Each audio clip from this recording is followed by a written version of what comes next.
khabar warga-warga Landside?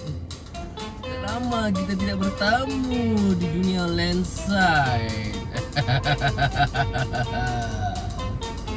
Hari ini saya mengajar anda untuk menjadi otai di Landside ni.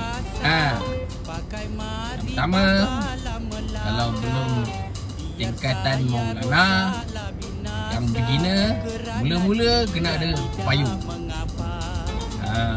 Mula-mula kena ada payung. Tingkatan kedua, yang pertengahan, kena ada kerusi camping. Yang ketiga, kena ada apa? Kena ada kipas. Yang keempat, kena ada apa? Yang keempat, kena ada tuala dengan baldi. Mandi dekat sini. Yang kelima, ini tingkatan Maulana. Maulana ni dia pergi mana-mana, dia memang orang kata mursyid di antara segala-galanya. Maha guru. Dia boleh kencing dekat mana-mana.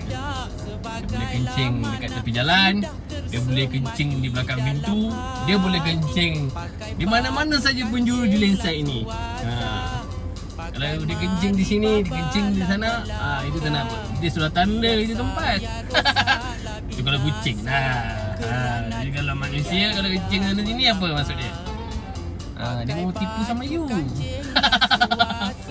Selamat berLandside di sini. Jadi daging salai lah lemaknya dengan panas macam ni. Disalainya kita di sini. Dengan dah lah gua tadi masuk berisi, patutnya keluar cepatlah sikit. Ini memang orang kata tak ada luck. Heng Chui tak ada ong. Selamat berLandside semua. Semoga menjadi jutawan-jutawan ihling sedunia.